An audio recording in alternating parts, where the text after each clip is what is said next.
Rademaker's prescription for transformation. Let's tap into your own authentic genius and live the life you desire. You are now listening to Join Dr. Rademaker for an enlightened conversation about our brain intelligence, our body intelligence, and our energy intelligence.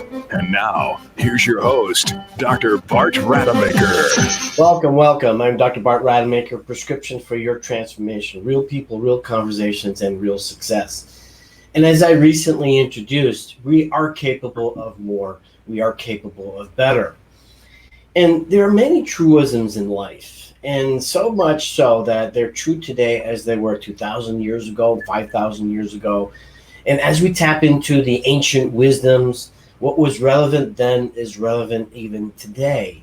As much as the landscape is different, what we deal with as human beings is pretty much still the same. Perhaps in some ways more complex, but that's another story for another day. So what is this really all about? You know, some things that I find that are absolutely essential for all of us is that if we're honest with ourselves, you know, we do desire divine happiness, however you want to define that, and however you are engaged in actually making that happen. And unfortunately, I think so often people are just not that engaged. Why? Well, a simple reason. It's lack of clarity. It's not knowing, you know, what it is that you really either want or what it is that you can do to get what you want. And so that's what's remarkable about the work that I am so privileged to be involved with Christiana Carter.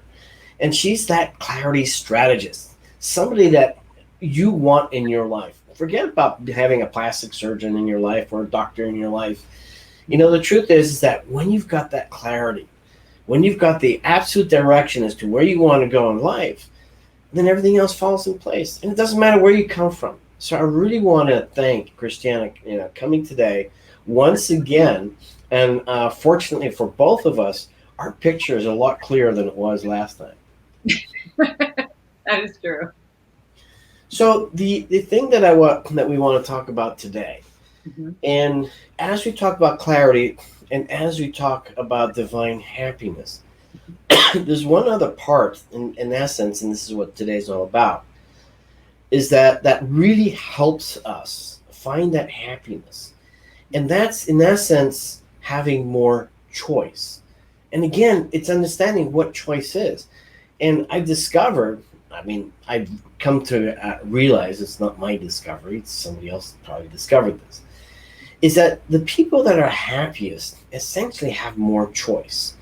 So today is about understanding about choice. So tell us about your perspective about choice and what is it that we need to do so that we can find that alignment with self and then discover our own divine happiness. Well, thank you. First of all, thank you so much for having me back on the show. I love who you are and what you stand for and how you are always giving and enhancing people's lives. So that to me is just, I so love and value who you are. What I'm talking about today is the choice. So awareness, you may have heard this before, but awareness is the first step to change. And if you're not aware of something, then you're on automatic pilot. And a perfect example is you get in your car and next thing you know, you're at the location you're supposed to be at, but you don't have any memory of getting there. You were on automatic pilot the whole time you were driving, unless something jarred you back into reality to like swerve or whatever. So a lot of us are living our lives in automatic pilot. And I started back in 1997 as a professional organizer where I focused on the physical universe. I focused on taking your stuff, making sense of it so you could function. And then in 2011, 2013, I transitioned into doing the clarity work, the clarity mapping, where I realized if I got your mind organized, if you could empty your mind, take all the clutter out, organize it, dump it, make sense of it, find the structure, the order, and flow, all of a sudden your life would flow better. And it would be easier, and then it would be much easier. Everything would fall into place more naturally because it was a reflection of your mind.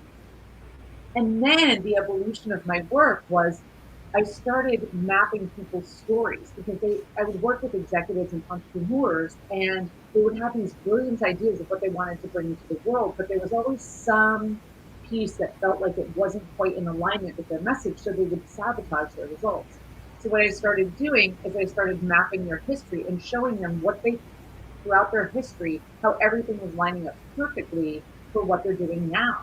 So anything they may have thought was a U-turn or a mistake or whatever was giving them a valuable piece of information of who they became, who they are now, who they are being, to then bring forth the next iteration of what it is that they're doing. And with all of that, I realized that it comes down to really being in alignment with who you are meant to be. Right? My mission is to help you get clear so you can get in alignment with who you are meant to be while you are here. And that comes down to awareness of choice. And I've been doing a lot of spiritual work far more intensely over the last 2 years. And essentially, with choice, there's two worlds. There's the physical world, and there's the spiritual world. And the physical world, we all know, right? It's form, it's all very external based, it's about external power, it's about filling up from the outside in, it's about doing.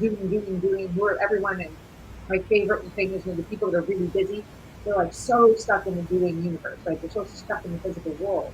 And then there's the spiritual world. And the spiritual world, essentially, at its core, is your natural state, which is love. Like, we are beings of love, always extending love. And that, when you're aligned with spirit, you are filling up from the inside. You're not looking outside. It's an internal conversation. Think of us being plugged into the matrix.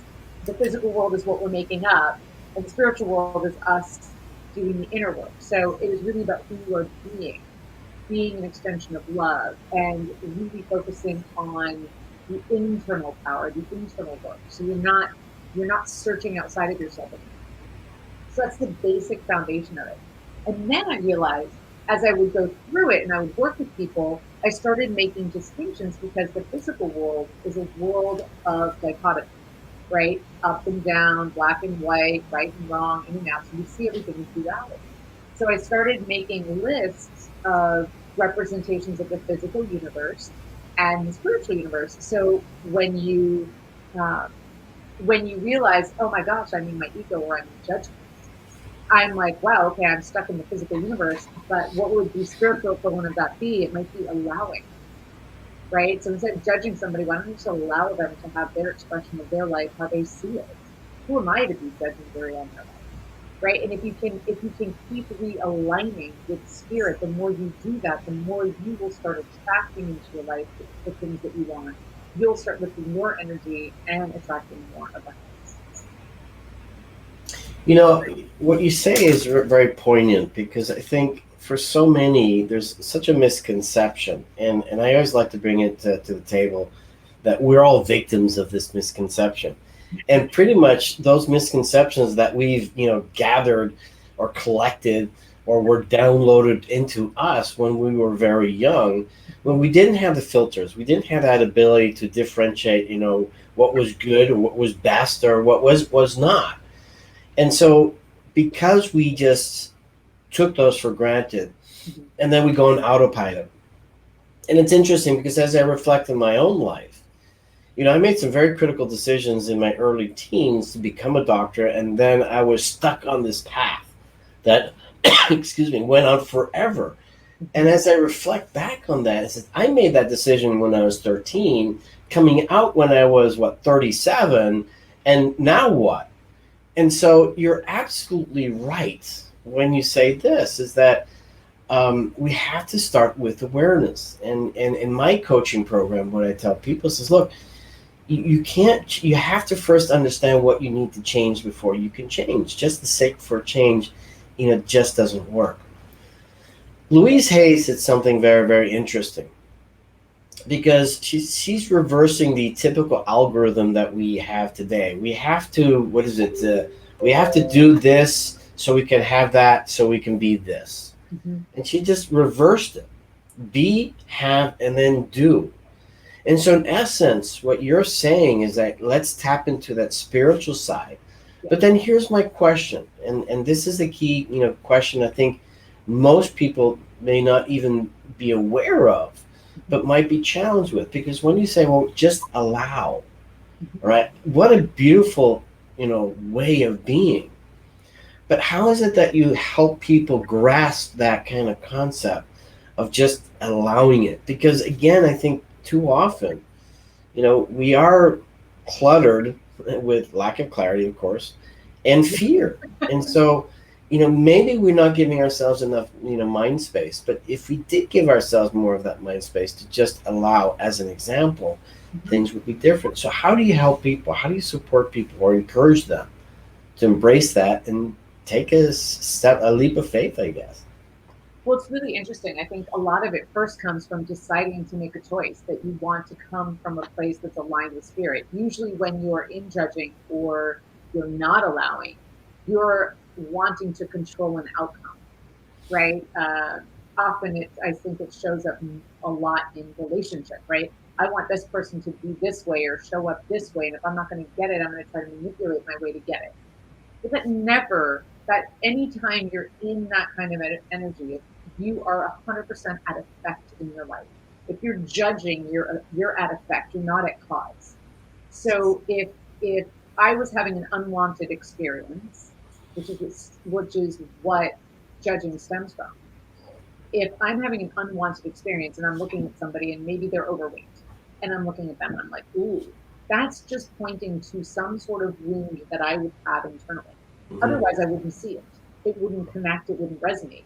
So if I'm looking outward and I'm seeing something and I'm making a judgment, every time I judge somebody else, I'm cutting myself off from my spiritual connection because we are all spirits. And the way that I look at it is this, and this is how I get away with a lot of things where I would not cut people slack. Because they should know better, or they're just not awake, or whatever that is. That person that cut you off in traffic, or whatever. But if you think of you have a 5-year-old child in front of you, and they do the same thing. So you have an adult who behaves poorly, and you have a 5-year-old who behaves poorly. You're not going to yell and scream and ream that 5-year-old the way you would an adult. You're going to be much more gentle with that 5-year-old. The challenge is that we are all 5-year-olds. We just have adult bodies that we're wrapped in. We've arrested our development at that place. So if I can see every person as a spiritual being learning spiritual lessons, and their lesson is not my lesson, we're all here for different things. But if I can look at that person and say, okay, they're learning something, and I'm not going to berate the child. I'm just not going to do it. And so if I'm judging that person, how can I have compassion? How can I allow? How can I have patience with that person? And I'm not saying I'm not saying that if someone's punching somebody, yes, you can step in and stop it. But at the same point, it's having equal compassion for the person that's punching and the person that's being punched. Because the person that's punching probably got punched. And they're just at effect of being raised in that environment. Does that make sense? Or maybe the one that being punched is just really mean or stole something. You don't know. It's just they have a lesson that they need to have beaten into them because they haven't listened up until this point. So I would say, that saying, it's like God will whisper in your ear, he'll tap you on the shoulder, he'll punch you in the mouth, or he'll hit you with a bus. Yeah, I remember that one. Oh yeah, so it's some variation of that, but it's like, yes, I want to learn. I want to learn no later than the tap on the shoulder. Sometimes I have to get smacked in the face, but when someone gets cancer, they have to get hit by a bus, right? They're not paying attention. They've had all the same warning lights, but they just haven't listened. So it escalates. So if you can understand and just have compassion with yourself, and I know that's the thing with this list. What I did, and I'll hold this up just so you can see. Oh, before you go on that list, let me just add my thoughts on all of that, because I think a lot of people also do struggle with this concept of spirituality, and it's dovetailed so much into religion, and then there's all these, challenges that people have with other people's religions and all that, and again, to be honest, to be fair, that really comes down to lack of clarity and fear. And I think a lot of what's based on judgment and bad behavior ultimately is lack of clarity. And what that really is exactly what you're trying to do, is help people get that alignment. And so for people listening in, if you're kind of challenged with this concept of spirituality, one of the cool ways to kind of relate to that, it's in essence that God self within you. Whether you believe in God or not, doesn't matter. It's that best version of you. Because in that best version of you, when you're in flow and when you're, your best self, then everything is just really awesome. And what's interesting is that in that place, when you're your best, everything's in greatness. Everything is seen in that greatness. It's not a delusion. You could see things, that would otherwise seem horrific. You can still see the greatness because that's, as you put it, a choice. And when we judge, we also prevent ourselves from seeing the greatness within others and then within ourselves. And one final thing I want to share, you mentioned this person punching. I think it's essential for us, in the work that we're doing, is to really say, okay, this is my work. This is what I need to do. What that person needs to do, if they're overweight, let's call it they're just fat, or they're this or they're that, you know what? That's their journey. That's also their pain. And hopefully, you can just pray for them and they'll overcome them. So now to your list. Well, actually, I want to speak on that. So I've been working with my clients on this concept of choice. So every morning they spend 5 minutes reviewing the list. And the basic choice, and so I just want to come back to the physical world is very five sensory based.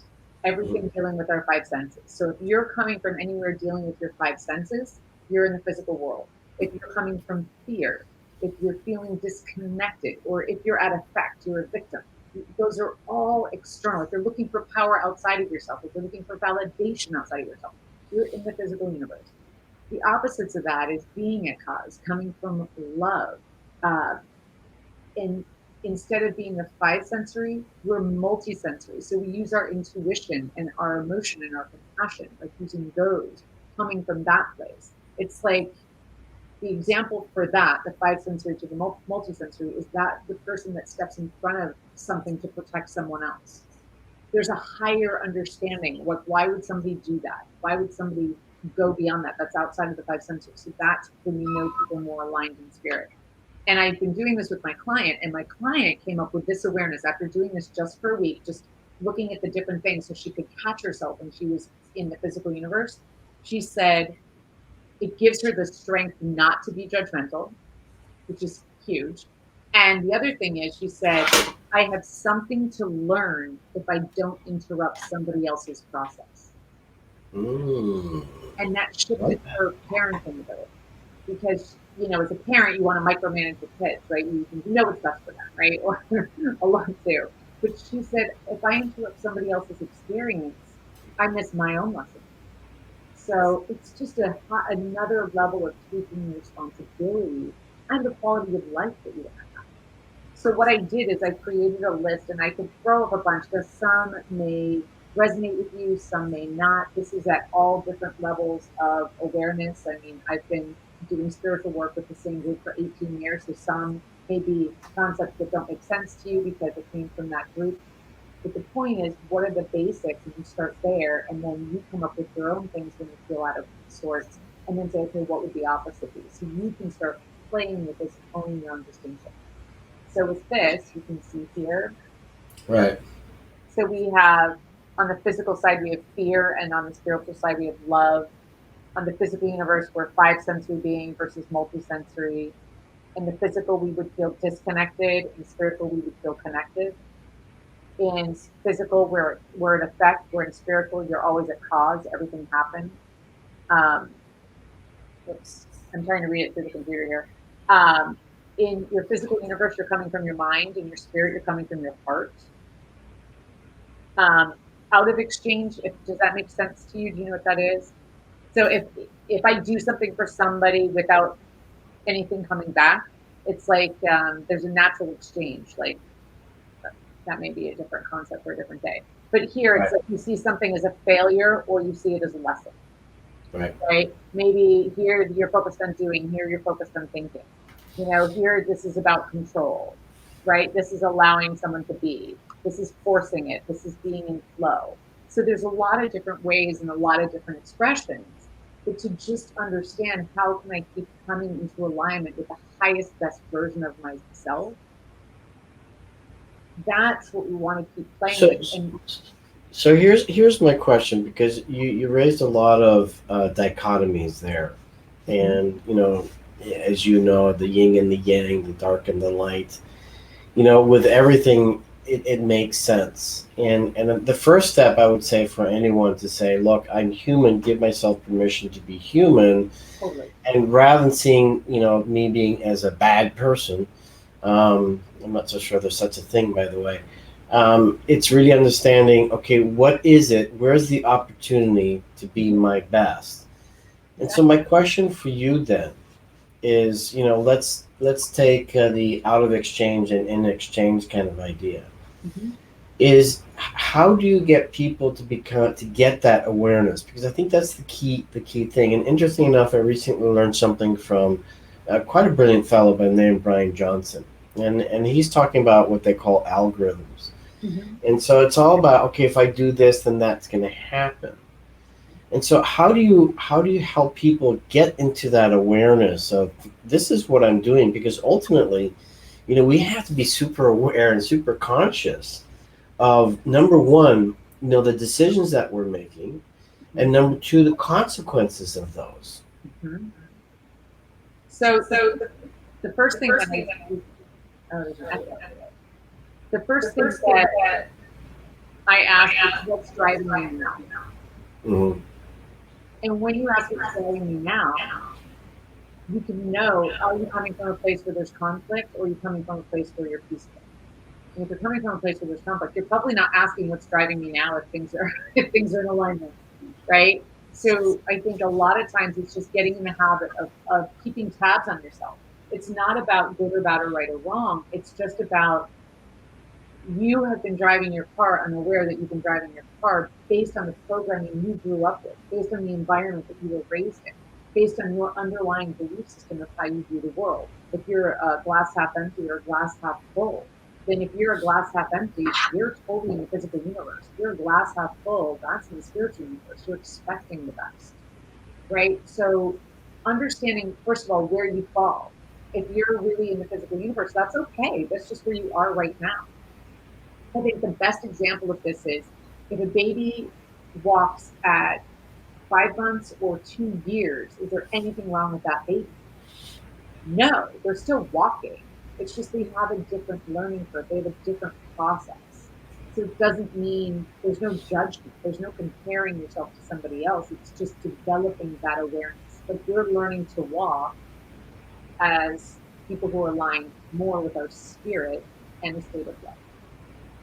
It's interesting you say that, because it's too often we measure our value, our self-worth, based on the things that we've learned, again, those misconceptions, as I talk about, as by other people's standards. And interesting enough, we were having a conversation today about this, and the challenge with those standards is that once you've hit that standard for so many, then there's another level.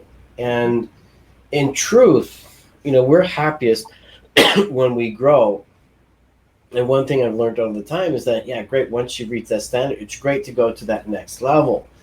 But that's what, coming from a place of integrity and alignment and self-awareness, rather than, oh, I've got this, well, I'm going to be better if I got more.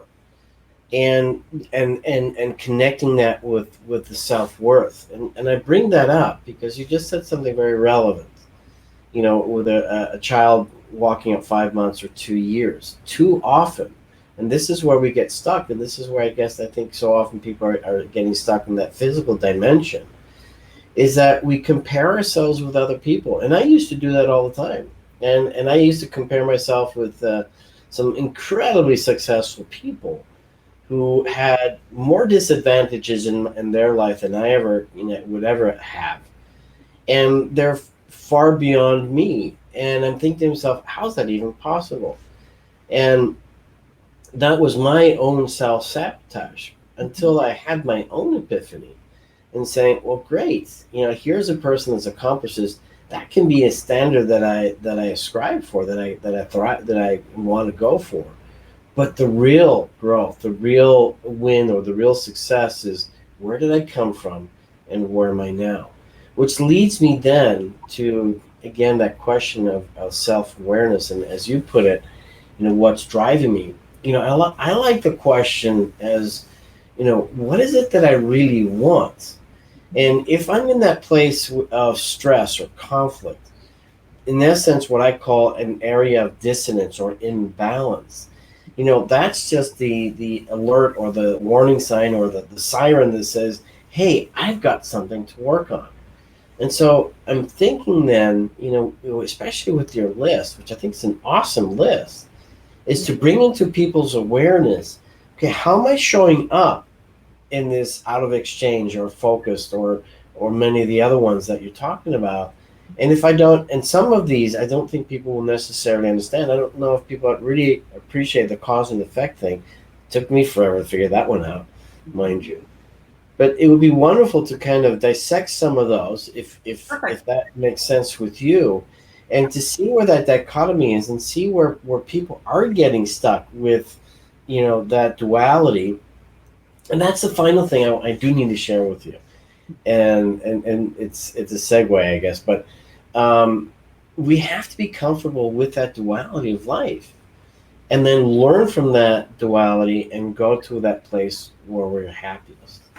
Well, and Gary Zukav covers it in Seed of the Soul, and Oprah's really, been very passionate about getting him out. And, 20, I think it was 25 years ago, she brought him on her show, right? Just so people could have the concept of knowing what a soul was. And he said, as we move from five sensory beings into multi-sensory beings, it's the more at every moment we can choose which side we'd rather align with. And there's no judgment, no good or bad or right or wrong. It's simply the lesson and the quality of life we want to be living. But the more we choose to align with our soul and our spirit, whichever we choose to call it, the more we align there, the more we keep, when we're aware of choice, we choose this, the more we are going to have things go work for us, the more synchronicities we'll have in our life, the more doors will open for us, the more that we'll just attract things where we're not going to hit as many barriers because we're more in alignment with the flow of the universe. And the more that we align with the personality, the more we get in our own way because we disconnect ourselves from what our true power is. I want to actually break down out of exchange and in exchange. So, out of exchange, a great way to define that is, out of exchange is I'm a giver, but I don't receive. So, I'm Mm. always giving. You see this with cancer patients, right? And it's predominant in breast cancer patients. They're big givers, but they have no idea how to receive. And when one of my mentors got breast cancer, she said it's women who overgive, so they give out of their own cup. And I thought that was so fascinating. So when you're out of exchange, or you're a taker, and you just take from everybody and you give nothing back, that means you're out of exchange. Where if you are in exchange, you are equally comfortable giving and receiving. So you're equally comfortable giving, offering help, and accepting. So tell me, how do you tell people, right? And this happens all the time. This is the one criticism I have, of all those healers out there and all those recipients of healing, is that oftentimes in that people are telling these healers, "Oh, you just have to heal me, and I'm not going to give you anything in return." And those are the people that don't get healed. They're out of exchange. Because spiritually, you can't get something for nothing. It's out of balance. Right. Karma is always like if you do something to harm somebody, something will bounce back. It's not judgment based. It's the law of balances in the physical universe. And And now you have a healer that feels that they have to give and they can't ask for anything in return. well, and then those people end up with something out of balance in their lives as well. Like my one of my dear friends, he was saying that his mentor died very young because he was giving so much of himself, he burnt himself out because he wasn't in exchange and he was trying to do too much. it's the more you align with the spirit and your soul, the more you will fill up from the inside, so you can give from that flow versus emptying your own basket. And it's very interesting. The more that I play with this concept, the more that I have my clients play with this concept. It's very simple, but most of us are in survival at this stage. Like we're hooked by our ego and go, and end up in a situation instead of saying, okay, well, what if I chose differently? How would I like it to be? What would I like? How would I like to have this experience? And I can give you an example of my husband and I. We were we were having an exchange. He was telling me something wonderful happened, and I started sharing with him. And I said, "I feel like you're not listening to me." He goes, "Because I'm not." And I was like all my wonderfulness went out the window, and I was like, "Ah." And I could feel I got hooked. I was like, "What do you mean you're not listening?" And I could feel that side come up, and I could see it. I could identify all of it. I'm like, "Wow, I am like in judgment. I'm in blame. I'm in da da." And I started going down the list. I'm like, okay, how do I want to be? Okay, here are all the things I love about him. And I started listing out, here's all the things I love about him. And then I just said, hey, here's how I felt and here's where I'd rather be. And he just said, I was focused on something else at the time and I couldn't break my train of thought to tell you because I would have lost what I was doing. And we immediately cleaned it up, but I didn't go into, I had all those voices come up. I had all that old programming come up, but I said, wait a second, I love this person. They always stick out for me first. Like this is who they really are, and I want this exchange. So I had an exchange from like a calm place, and we were easily able to get back. We were both a little frustrated for a little bit, but instead of blowing up and having a fight or whatever, we were just like, hey, okay, how can we do this? And we came back. But does that make sense? So it's not always clean, but as you practice, it gets better. So I have a question for you. What do you think about rules? Rules, how so? Yeah, just answer the question. What do you think about rules? I think rules are physical universe, and I don't want to play with them. I can say that guidelines maybe for, don't touch a hot stove, things like that, or don't cross the street without looking, things like that. Um, Guidelines are fine. Like they say, it's not the 10 Commandments, it's the 10 Commitments. If you choose to adhere to this, life will go smoothly. But aren't the Ten Commandments like rules? Well, actually, so in the Bible, they're commandments. Oh, they're laws. It's very physical universe. Laws, rules, right? Yeah, which I don't buy into. That's not an energy dynamic that I play in. In conversations with God, when we kneeled on a wall, she said, no, it's commitments. If you choose to align and adhere to these things, your life will go smoothly. And it was like the initial physical universe conversation, spiritual universe conversation, right? If you want to do these things, you're going to have a hard life and you're going to have consequences. And if these are just some ways to stay on track.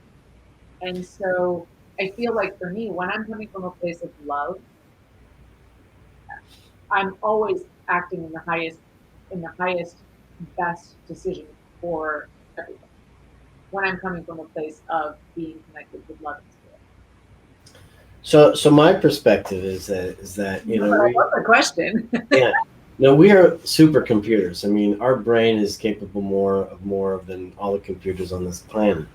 Some people might disagree, but the point is that all of our processes, right, are governed by very specific rules, and of which we have very little intelligence. And so, talking about artificial intelligence, maybe computers are smarter than us based on that. But what's interesting is that our behavior is actually governed by the rules that are predominantly unconscious within us. And having that awareness, getting back to your awareness as to, okay, I mean, you got upset in that particular situation, as I probably would have gotten upset. And I probably would have done the same thing your husband did, because I would have that same rule. It says, look, I need to do this. Yeah. And it's funny because I think it really comes down to, again, that clarity and awareness. Mm-hmm. For me, rules give me freedom. And, the rules can be changed. I mean, it's not so much that they're so strict and that's it, that's the end of the world. Being human, it's a process of growing and understanding and expanding. And some rules are just not relevant today that were very relevant when I was a 5-year-old, perhaps. But the point of the matter is, and again, it's coming down to how is it that, what's the strategy, what's the process that we're processing, whatever it is that we're doing. Mhm. And so I would love to look at some of those other things and pick another one on your list, that duality, and maybe explore, perhaps some rules that people might be following that will get them stuck, and what's Okay. potentially a different rule that could work. Okay. So for me, another one, a physical universe is worry, right? Worry, where if you're coming from spirit, you're trusting. So what's the rule in worry? What's happening? What's the focus? What's the strategy? What's the I behavior? would say the worry is, I'll take my mother, for example. My mother would say, oh my gosh, I have to pray. You're going to, your flight all the way to wherever you're going. And I'm like, but doesn't that mean that you're worrying? Well, of course, because I always worry about you. And I'm like, well, doesn't that mean you don't have trust? Well, no, I have trust, but I just worry. And I'm like, well, they don't exist in the same realm. Like you can't be in the light and in the dark, right? It's like, so for worry actually means the etymology of the etymology of the word worry means to strangle. Oh, So really? yes. So when you're in a state of worry, you're actually strangling not only your own life force and your connection, but you're strangling the possibility. There is no Hmm. possibility from the state of worry. And then there's willing something to happen and just extending love and just because and that's an easy one in that I was in a pranic healing workshop and I was used as the example. So it happened to me where the teacher got in the front of the class and he had me stand in front of him and someone stand behind me. And he said, okay, close your eyes. I had no idea. It's like, okay, sure. And it felt like somebody slammed me on my chest like that. And I fell backwards and someone caught me. And I was like, why did you hit me? And he was like, and everyone laughed. I didn't know what had happened. And he said, I never touched you. And I'm like, no, but someone hit my chest. He's like, no. He's like, I willed you to come towards me. So when you will something in your life, you're actually repelling it, Mm. right? That's physical universe. You're trying to control it or something like that. And then when you just and the second time he hadn't closed my eyes, I was a little more cautious that time. All he did was send love to me, and I fell into his arms. It felt like somebody was pulling me like this. So when love is a natural extractor. So if we're talking about the question was about how do you break it down for the rules, I would say this whole lesson called the choice is about developing an awareness that you have the capacity to choose in any moment. In the beginning, it's probably not going to be sexy. It's going to be messy. You're going to make mistakes because that's how we learn. We naturally make mistakes. When we started walking, we fell a lot. We didn't say walking will never work. We fell and we got up and I figured it out. And as soon as we got our balance, we took a step and we fell and we started all over. And then we had to figure out how we're going to walk. Then as soon as we walked and we were fine, we started running and we fell. Right. And we had this natural evolution. So learning is messy and that's okay because that's how we create distinction and evolve. So with this, as you're coming down, it's maybe not so much rules, but when you get into that place, worry, resistance, judgment, they all have a certain energy that you can feel. Um, how would you say that those energies affect you physically when you're in judgment or you're in control or you're in anger or doubt or making excuses? There's like an energy to it. Can you feel there's actually like a physical energy to it? Does that make sense? Yeah, I'm thinking, I think perhaps, and I'm just coming up with this is an interesting concept, and you brought up the word sabotage before. Maybe an interesting question could be, how is it that I'm rebelling against um, the the normal flow or the normal harmony that's available to me, Mhm. and perhaps what's the reason, for that. I think what's essential and what's so important in all of this, and getting back to some of the key concepts that you've been sharing, Mhm. is having that awareness, but having the accountability and responsibility to own your stuff, being authentic in that respect, but also allowing, using your term, others to be where they are at, and having the awareness of where they're at as well. Because way too often, and I think this has been the big confusion with some of the spiritual leaders and some of the books that are out there, is that, well, okay, let me just wish for all wonderful wealth and everything else in my life, and let me just wish enough and it's going to come. And that's not going to happen. You've got to be responsible, you got to be aware, and you've got to do the work. And I think you're absolutely spot on when you come from that place of love, where then you just say, look, and then I would add this to that. It says, look, my outcome, I am very committed, to this mission, to this outcome. I mean, as much as you may think that's external, but adding on to that, this is, but I'm not attached to the outcome. And so moving forward in life, we have to be clear where we want to go. But you know what? If you don't get there, it's Or fine. who you're being. I'm sorry, what? Are you attached to the? Are you committed to the outcome or who you are being?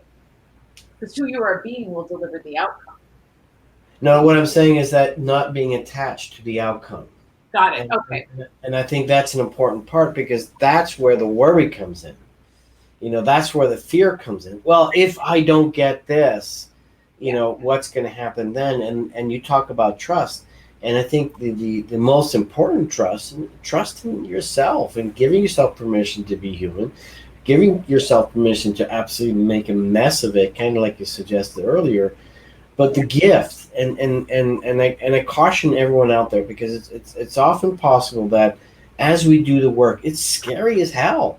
It's like, holy crap, there's this vulnerability, and now everybody else is going to criticize me and judge me. I'm being spiritual, and I'm going to lose my friends because I'm going on the journey. But at the end of the day, you're much further ahead than everyone else, because you're finding your inner soul. And everything you do, in A Course in Miracles, they talk about, as you heal, everyone around you heals. As you realize you're connected, as you keep coming into alignment. I believe that. A high tide lifts all boats. So if, as you're doing the work, whether you're aware of it or not, you're naturally lifting everybody else, because your energy is getting higher. And as your energy is getting higher, you have more resources available to you. Right? It's like when you're in a place of anger, when you're actually in a place of anger, you lose the ability to spot the truth. You lose the ability to what, sorry? To spot the truth. I agree. In such a low, dense, energetic, right? A perfect example of this. So for the people that are listening, have you ever walked in a room and you like get this feeling, and you just feel heavy, depressed? You just know, like, energetically, you just don't want to be in there.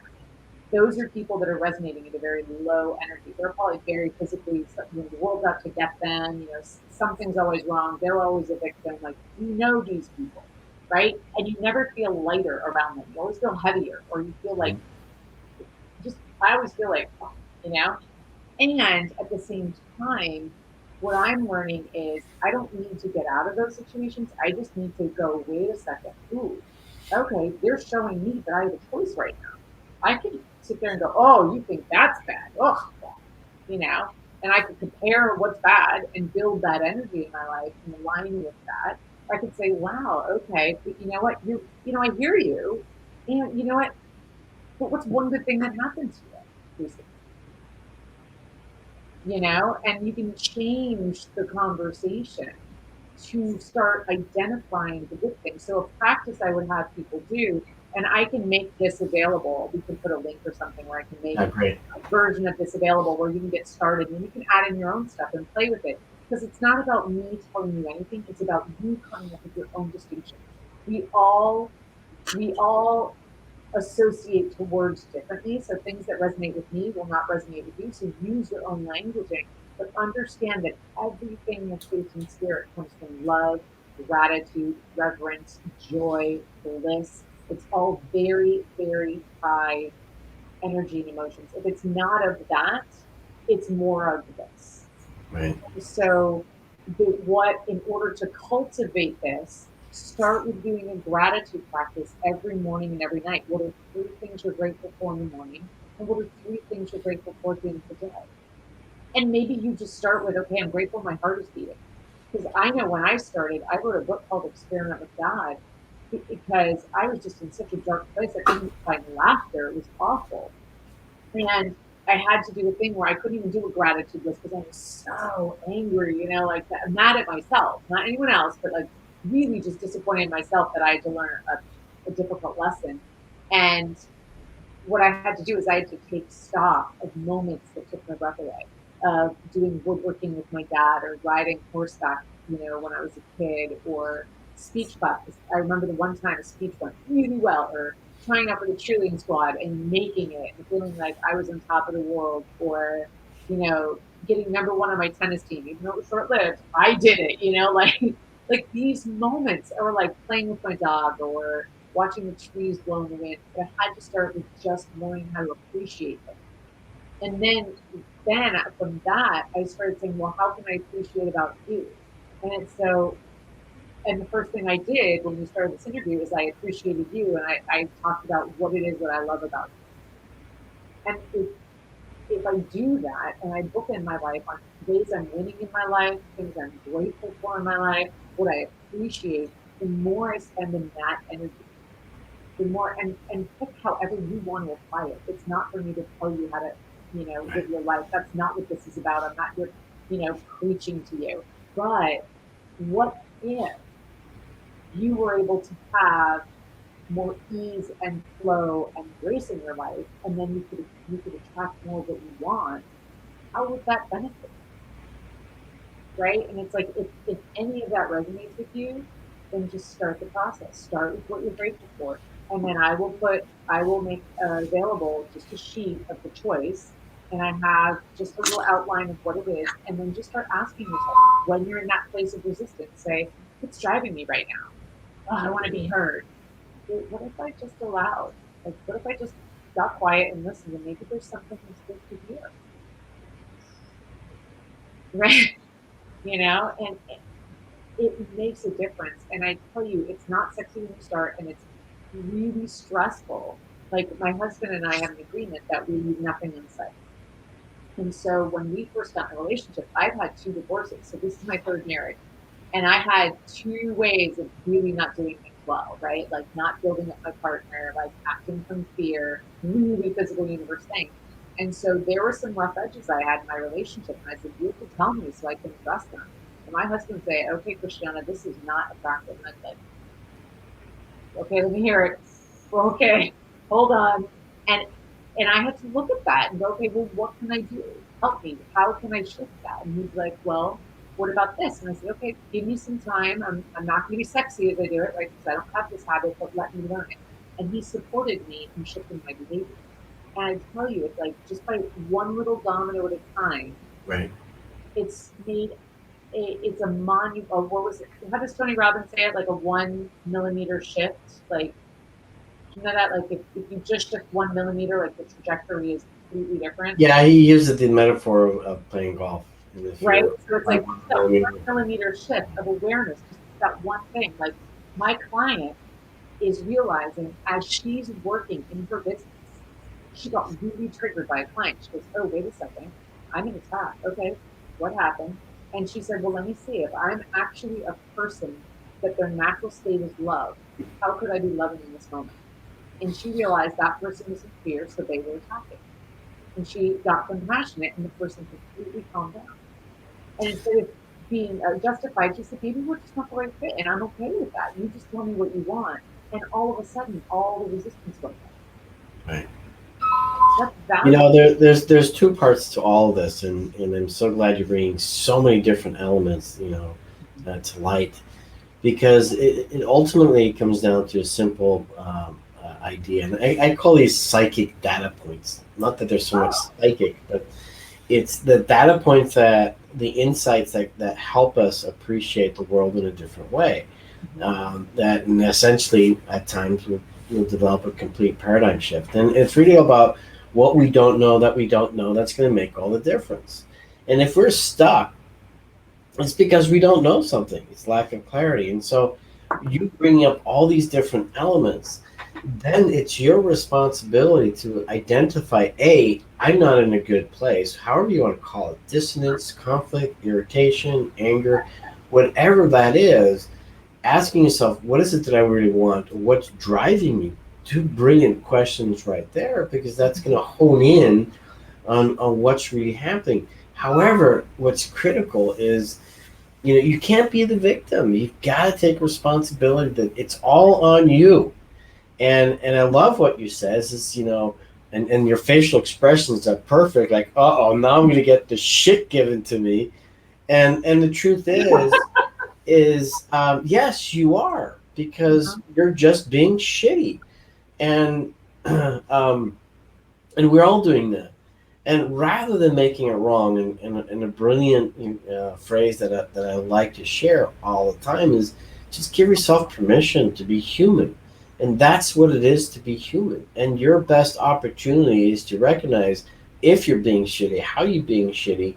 And, whenever I have a conflict, with my own wife, I may have a moment and then quickly, oh, okay, what is it that I can do next time? Or what parts need I to work on, rather than focusing on her end? And I hope she does the same, that she realizes, rather than me telling her, well, you did this, this, and this, I'm focusing on, okay, she asked me, that's different.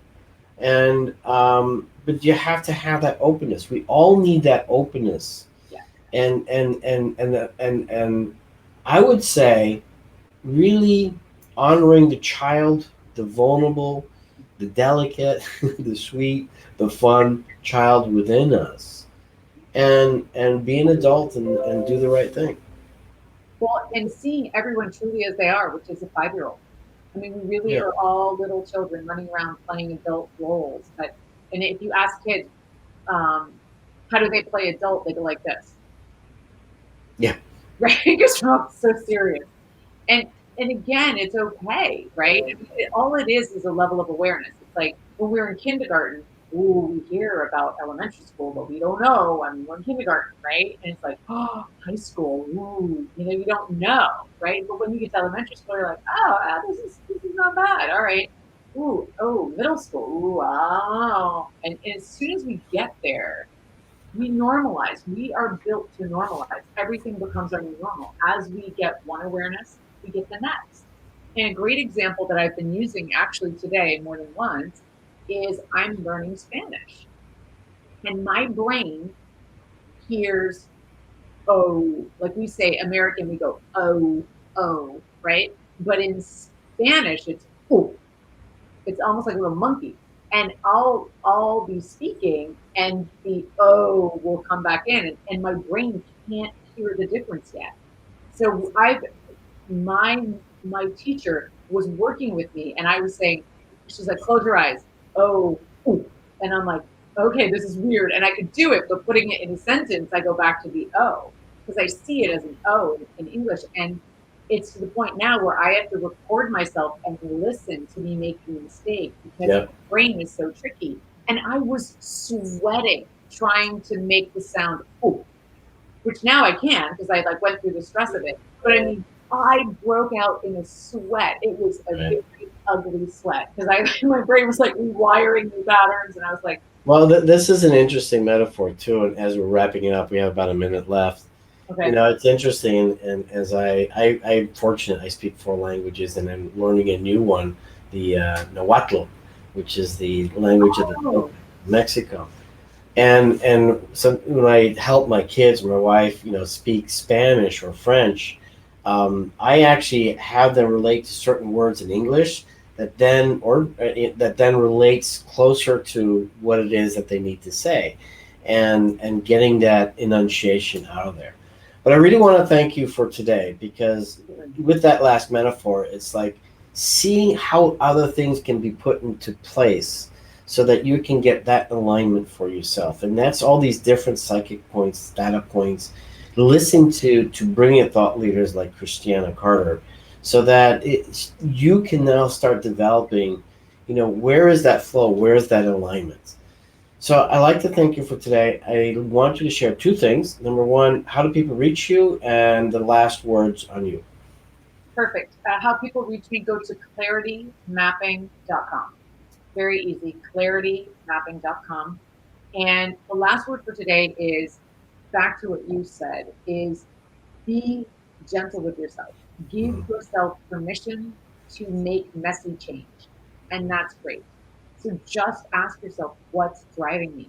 And if you take this list that I'm going to provide for Bart, if you take this list of just 10 different distinctions and start thinking about it and cross off anything that doesn't matter to you or doesn't resonate, but just look at that every day for a couple minutes to start your day, you'll notice you pick up on more things. So you'll be at a place of choice in your life to choose how you want to live.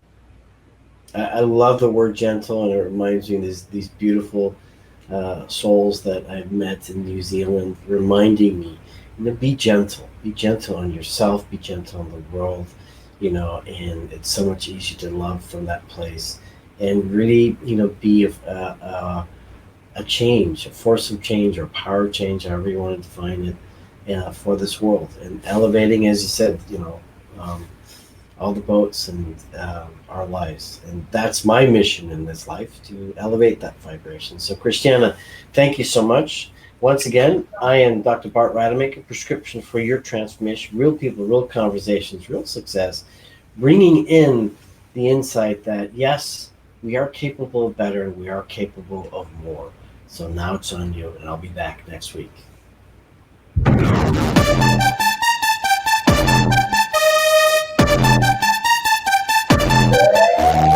Thanks for listening to Dr. Rademaker's Prescription for Transformation.